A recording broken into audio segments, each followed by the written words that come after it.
ഏശയ്യ 54 അധ്യായം. പുതിയ ജെറുസലേം.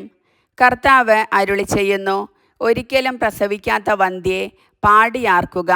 പ്രസവവേദന അനുഭവിക്കാത്തവളെ, ആഹ്ലാദത്തോടെ കീർത്തനമാലപിക്കുക.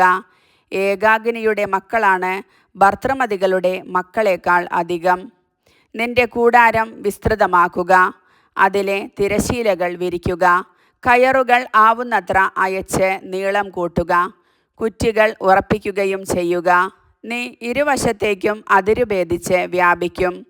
നിന്റെ സന്തതികൾ രാജ്യങ്ങൾ കൈവശപ്പെടുത്തുകയും വിജനനഗരങ്ങൾ ജനനിബിഡമാക്കുകയും ചെയ്യും. ഭയപ്പെടേണ്ട, നീ ലജ്ജിതയാവുകയില്ല, നീ അപമാനിതയാവുകയുമില്ല. നിന്റെ യൗവനത്തിലെ അപകീർത്തി നീ വിസ്മരിക്കും, വൈധവ്യത്തിലെ നിന്ദനം നീ ഓർക്കുകയുമില്ല. നിന്റെ സ്രഷ്ടാവാണ് നിന്റെ ഭർത്താവ്, സൈന്യങ്ങളുടെ കർത്താവ് എന്നാണ് അവിടുത്തെ നാമം. ഇസ്രായേലിൻ്റെ പരിശുദ്ധനാണ് നിന്റെ വിമോചകൻ. ഭൂമി മുഴുവൻ്റെയും ദൈവം എന്ന് അവിടുന്ന് വിളിക്കപ്പെടുന്നു.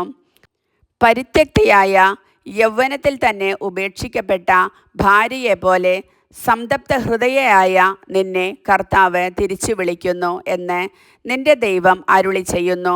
നിമിഷ നേരത്തേക്ക് നിന്നെ ഞാൻ ഉപേക്ഷിച്ചു, മഹാകരുണയോടെ നിന്നെ ഞാൻ തിരിച്ചു വിളിക്കും. കോപാധിക്യത്താൽ ക്ഷണനേരത്തേക്ക് ഞാൻ എൻ്റെ മുഖം നിന്നിൽ നിന്ന് മറച്ചു, എന്നാൽ അനന്തമായ സ്നേഹത്തോടെ നിന്നോട് ഞാൻ കരുണ കാണിക്കും എന്ന് നിന്റെ വിമോചകനായ കർത്താവ് അരുളി ചെയ്യുന്നു. നോഹയുടെ കാലം പോലെയാണ് ഇത് എനിക്ക്. അവൻ്റെ കാലത്തെന്ന പോലെ ജലം ഭൂമിയെ മൂടുകയില്ലെന്ന് ഞാൻ ശപഥം ചെയ്തിട്ടുണ്ട്.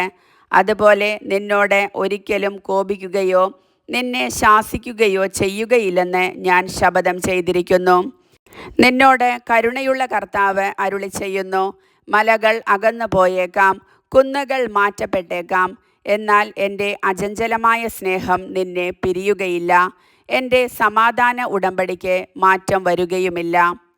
പീഡിപ്പിക്കപ്പെട്ടവളും മനസ്സുലഞ്ഞവളും ആശ്വാസം ലഭിക്കാത്തവളുമേ, ഇന്ദ്രനീലം കൊണ്ട് അടിസ്ഥാനമിട്ട് അഞ്ജനക്കല്ലുകൊണ്ട് നിന്നെ ഞാൻ നിർമ്മിക്കും. ഞാൻ നിന്റെ താഴികക്കുടങ്ങൾ പത്മരാഗം കൊണ്ടും വാതിലുകൾ പുഷ്യരാഗം കൊണ്ടും ഭിത്തികൾ രത്നം കൊണ്ടും നിർമ്മിക്കും. കർത്താവ് നിന്റെ പുത്രരെ പഠിപ്പിക്കും, അവർ ശ്രേയസ്സാർജിക്കും. നീതിയിൽ നീ സുസ്ഥാപിതയാകും, മർദ്ദനഭീതി നിന്നെ തീണ്ടുകയില്ല, ഭീകരത നിന്നെ സമീപിക്കുകയില്ല. ആരെങ്കിലും അക്രമം ഇളക്കിവിട്ടാൽ അത് ഞാൻ ആയിരിക്കുകയില്ല. നിന്നോട് കലഹിക്കുന്നവൻ നീ മൂലം നിലംപതിക്കും.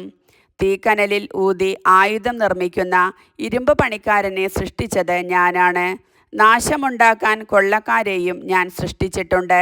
കർത്താവ് അരുളി ചെയ്യുന്നു, നിന്നെ ഉപദ്രവിക്കാൻ ഉണ്ടാക്കിയ ഒരായുധവും ഫലപ്രദമാവുകയില്ല. നിനക്കെതിരെ വിധി പ്രസ്താവിക്കുന്ന എല്ലാ നാവുകളെയും നീ ഖണ്ഡിക്കും. കർത്താവിൻ്റെ ദാസരുടെ പൈതൃകവും എൻ്റെ നീതി നടത്തലുമാണ് ഇത്. കർത്താവിൻ്റെ വചനം.